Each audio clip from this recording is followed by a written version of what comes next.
하나님의 말씀은 시편 109편입니다. 시편 109편 16절에서 31절까지 보시겠습니다.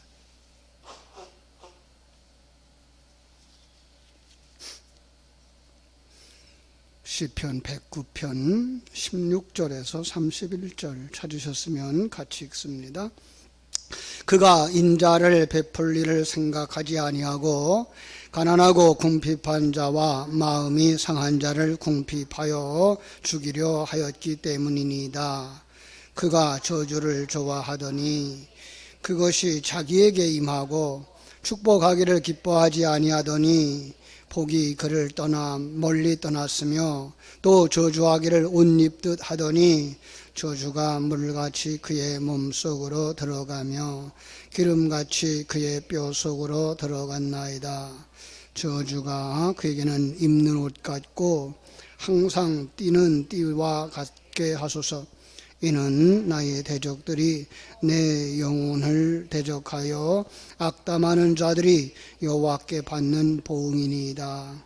그러나 주 여호와여, 주의 이름으로 말미암아 나를 선대하소서.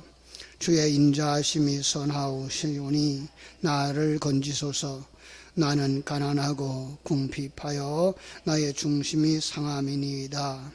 나는 석양 그림자같이 지나가고 또 메뚜기같이 불려가오니 금식함으로 내 무릎이 흔들리고 내 육체는 수척하오며 나는 또 그들의 비방거리라. 그들이 나를 보며 머리를 흔드나이다. 여호와 나의 하나님이여, 나를 도우시며 주의 인자하심을 따라 나를 구원하소서. 이것이 주의 손이 하신 일인 줄 그들이 알게 하소서. 주 여호와께서 이를 행하셨나이다. 그들은 내게 저주하여도 주는 내게 복을 주소서. 그들은 일어날 때에 수치를 당할지라도 주의 종은 즐거워하리이다. 나의 대적들이 욕을 옷 입듯 하게 하시며 자기 수치를 겉옷같이 입게 하소서. 내가 입으로 여호와께 크게 감사하며 많은 사람 중에서 찬송하리니 그가 궁핍한 자의 오른쪽에 서사 그의 영혼을 심판하려 하는 자들에게서 구원하실 것이미로다. 아멘. 우리 시편 109편 계속해서 묵상을 합니다. 앞부분에서 악인에 대한 저주, 옛사람에 대한 기도를 묵상을 했어요. 악인, 그 문장에서나 역사적인 사건 속에서 나를 대적하는 악한 자들이라고 생각을 할 수 있죠. 그러나 우리에게 적용시킬 때는 내 안에 있는 옛사람이라 이렇게 보시면 남을 원망하거나 탓하지 아니할 수 있고 빨리 벗어버려야 할 내 속에 세상적인 가치관, 사단의 속성이라는 것을 우리가 같이 묵상을 했습니다. 그런데 16절에 보니까 그가 악한 대적들이죠. 인자를 베풀리를 생각하지 아니하고 가난하고 궁핍한 자와 마음이 상한 자를 핍박하여 죽이려 하였기 때문이니이다. 왜 이렇게 기도하죠? 하나님께서 그를 끊어지게 해달라고 앞에서 기도했기 때문에 그렇습니다. 정말로 가난하고 궁핍한 자와 마음이 상한 자에 대해서 자비와 사랑은 고사하고 오히려 밟고 핍박하고 죽이려 하는 것이 세상이다. 사단의 속성이다. 또 그 당시로 말하면 다윗이 그러함을 받았던 그 주변에 사울과 같은 사람들이 바로 그러한 사람들이었다. 그런데 하나님은 왜 다윗의 이야기, 사울의 이야기를 우리에게 전달해 주시는가? 그것은 바로 계시의 그릇으로 삼고 보라. 세상은 이렇단다. 사단은 이렇단다. 옛사람은 이렇단다 라고 깨달아 알라 그랬어요. 사울 그 사람은 그랬어가 아니고 세상에서 스스로 왕으로 여기는 자, 사단에게 속한, 그죠? 세상이 전부인 줄 알고 살며 남을 밟고라도 내가 이겨야 한다고 배우는 세상. 오늘날도 똑같죠, 그죠? 그러면 여기 가난하고 궁핍한 자, 마음이 상한 자는 누굴까요? 1차적으로 보면 다윗이 스스로라고 여길 수 있고요. 더 나아가서 문자적으로 보면 세상에 살고 있는 사람들 가운데 힘없는 사람들이라고 볼 수 있죠. 그러나 우리가 영적인 눈으로 조금 보자면 우리 신약으로 와서 어떤 사람이 가난한 자라고 얘기죠? 심령이 가난한 자 복이 있다. 더 나아가서 자기의 모든 것을 이건 다 하나님 것입니다 라고 하나님께로 등기내어 드린 자들이 가난한 자들이다 라고 말씀을 했어요. 궁핍한 자, 바로 하나님께 다 드렸으니 내 것이 없어요. 그들이 바로 궁핍한 자와 같고, 그죠? 이 땅에서는 청지기로 살아가는 자들의 모습일 것이고요. 더 나아가서 마음이 상한 자, 심령이 가난한 자, 바로 오늘날 거듭난 하나님의 백성들의 모습을 이렇게 이야기하고 있는 거죠. 오늘날도 그렇지 않습니까? 안타깝게도 코로나19로 말미암아서 많은 사람들이 마녀 사냥하기를 좋아한다 그렇게 얘기를 하죠.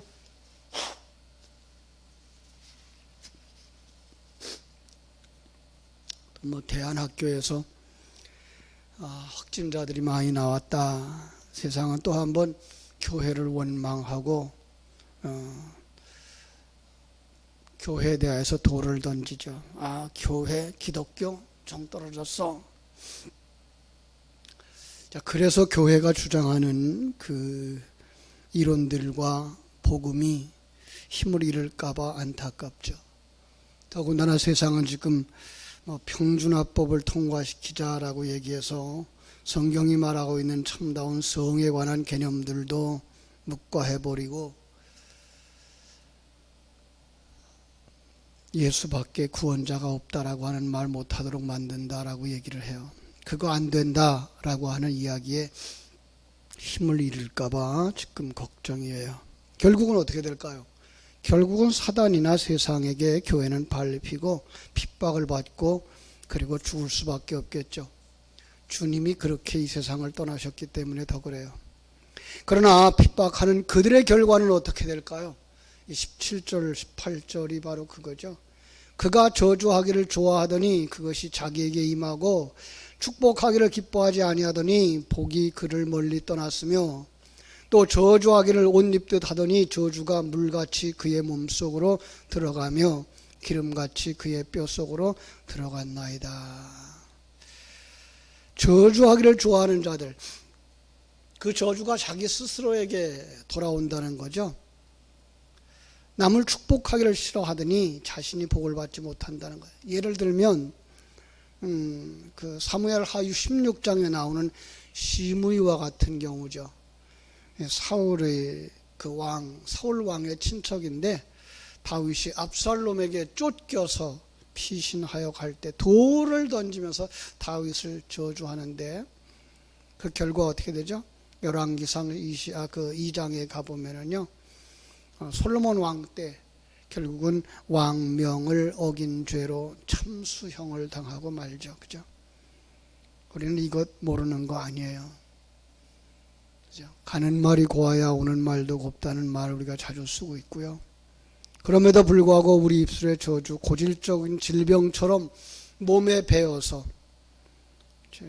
안타까운 거죠. 그래서 예수 안에 있는 우리들, 거듭난 우리들은 어떻게 하자? 감사하자, 찬송을 입에 달고 살자, 이렇게 말씀하고 있는 것입니다. 결국은 19절의 저주가 그에게 옷 같고 띠같이 되어서 그를 온전히 끌고 간다는 거죠. 이는 나의 대적들이 곧 내 영혼을 대적하여 악담하는 자들이 여호와께 받는 보응이니라. 그래서 다윗은 하나님께로부터 나오는 즉각적인 보응을 지적함으로써 어떤 고난이 온다고 하더라도 하나님이 자신을 구원해 줄 것이라고 하는 믿음을 여기에 역설적으로 표현하고 있는 거죠. 신약의 말씀을 인용하면 그래, 마태복음 12장 36절 37절 내가 너희에게 이르노니 사람이 무슨 무익한 말을 하든지 심판날에 이에 대하여 신문을 받으리니 네 말로 의롭다함을 받고 네 말로 정죄함을 받으리라. 악담하는 자들은 여호와께 보응을 받게 된다. 악담 그 자체를 탓하는 책망이라기보다는 악담하는 그 사람의 중심, 그 사람의 생명이 어떻다는 거예요? 악하다는 거예요. 거듭나지 못했다는 거죠. 하늘 생명 가지지 못했다는 거죠. 그 하늘 생명 가지지 못한 자의 입에서 나오는 말이란 뭐예요? 악하다는 거죠. 마태복음 12장 33절 34절이 그렇게 말하죠. 나무도 좋고 열매도 좋다 하든지 나무도 좋지 않고 열매도 좋지 않다 하든지 하라. 열매로 나무를 아느니라. 독사의 자식들아, 너희는 악하니 어떻게 선한 말을 할 수 있느냐. 이는 마음에 가득한 것을 입으로 말함이라. 악한 말을 하는 자들은 악한 나무, 사단에게 뿌리 박은 나무, 그죠? 좋은 열매 맺는 나무, 좋은 나무, 그의 뿌리를 하나님께 내린 자들, 하나님 생명을 가진 자들, 이렇게 말씀하고 있는 거죠. 다윗은 여기서 21절에서부터 29절까지 계속해서 탄식이 나오고 간구가 나와요. 의인은 악인의 거짓 비난과 모욕 속에서 몸과 마음이 약해져서 마치 해 저물 때 생기는 그림자 같다. 너무 가벼워 보인다는 거죠. 바람에 날려가는 메뚜기와 같다라는 거죠. 또 모든 사람으로부터 버림을 받고 비난도 받는다고. 이걸 어떻게 본다고요? 예수 그리스도의 예표로 본다고요. 십자가 짊어지고 온갖 수모 받으시며 골고다 언덕에 올랐던 예수. 그럼에도 불구하고 인간은 스스로를 구원할 수 없으며 구원해 주실 분은 오직 하나님뿐입니다. 27절이죠. 그러므로 이 시편을 기록한 다윗은 하나님의 인자하심과 선하심을 의지해서 구원을 기도합니다. 26절입니다. 여호와 나의 하나님이여, 나를 도우시며 주의 인자하심을 따라 나를 구원하소서. 이것이 주의 손이 하신 일인 줄을 그들이 알게 하소서. 주 여호와께서 이를 행하셨나이다. 사람들로부터 비록 비방을 받고 있지만 하나님은 당신을 의뢰하는 자를 반드시 구원하시며 선한 길로 인도하시기 때문에 전폭적으로 하나님을 신뢰할 수 있다는 거예요. 그래서 21절에 이어서 27절에서 다시 한번 하나님을 찾으면서 구원을 호소하는 거죠. 그들은 저주하였어도 주는 내게 복을 주소서. 그들은 일어날 때에 수치를 당할지라도 주의 종은 즐거워하리이다. 다윗은 자신을 주의 종이라고 부르고 있는 것을 볼 수가 있어요. 결과적으로 말하면 이미 그들은 욕을 옷 입은 자들, 수치를 옷 입은 자들, 그렇다면 그 기도의 내용은 영적 의미를 가진 것이고요. 그들의 형편이 이렇게 기도하는 영적 존재, 성자 하나님의 기도를 예표하고 있는 기도다라고 말할 수가 있습니다. 그래서 이 시편 109편은 성자 하나님을 드러내는 예표적인 내용이고, 우리의 구원자 되신 예수 그리스도, 더 나아가서 우리의 모범이신 예수 그리스도의 이 땅에서의 삶, 고난과 핍박과 십자가의 죽음을 은연중에 드러내고 있는 시라고 말할 것입니다. 그럼에도 불구하고 우리 하나님을 찬양합니다. 내가 입으로 여호와께 크게 감사하며 많은 사람 중에서 찬송하리니 그가 궁핍한 자의 오른손에 서사 그의 영혼을 심판하려 하는 자에게서 구원하실 것이미로다. 입으로는 감사하다는 말, 우리가 입으로 감사하다는 말을 할 수 있는 것은 어떻다고요? 자신의 믿음에 대한 고백이고 속사람의 그 꽃인 거죠. 속사람의 꽃. 그래서 성도는 어떤 사람이에요? 범사에 감사하는 사람, 그죠? 그래서 내가 입으로 여호와께 크게 감사한다. 많은 사람들 중에서 하나님을 찬송한다. 찬송은 바로 그 하나님의 위대하심을 드러내는 고난과 역경을 넘어선 안목을 가졌기 때문에 가능할 수 있는 거죠. 그렇습니다. 오늘 우리는 이 우주의 주인 우리 아버지 하나님을 바라다 볼 수 있어야 될 거예요. 창조주를 바라볼 수 있어야 되고요. 섭리자 되시고 경륜자 되신 분이 우리의 아버지 되신다, 우리의 믿음의 대상이 되신다라고 하는 것 아시고요. 그분이 우리를 지키시고 보호하시고 인도하시고 역사하신다라고 하는 사실 기억했으면 좋겠어요. 그분과 함께 우리의 삶을 끝까지 달려나감으로 말미암아 주님께서 잘했다, 착하고 충성된 종이라고 위로하시면서 받아주실 그날을 기대하고 주님 앞에 더 가까이 나가는 여러분들 되시기를 주님의 이름으로 축복합니다. 기도하겠습니다. 하나님 우리 아버지 크신 사랑과 은혜를 감사합니다. 다윗의 고난은 곧 예수 그리스도의 고난을 예표하는 모습들이었고, 예수 그리스도의 이 땅의 삶은 곧 성도들의 모범적인 삶이셨다라고 말씀하시는 주의 말씀을 우리가 대하면서 성도들이 이 땅에 살아가는 삶이 그리 쉽지 않다는 것을 깨달아 알게 됩니다. 아버지 하나님, 다윗이 받았던 그 고난 우리도 받게 될진데 그 속에서 함께 하시는 하나님을 바라다 볼 수 있는 믿음의 사람들이 되게 하여 주시옵소서.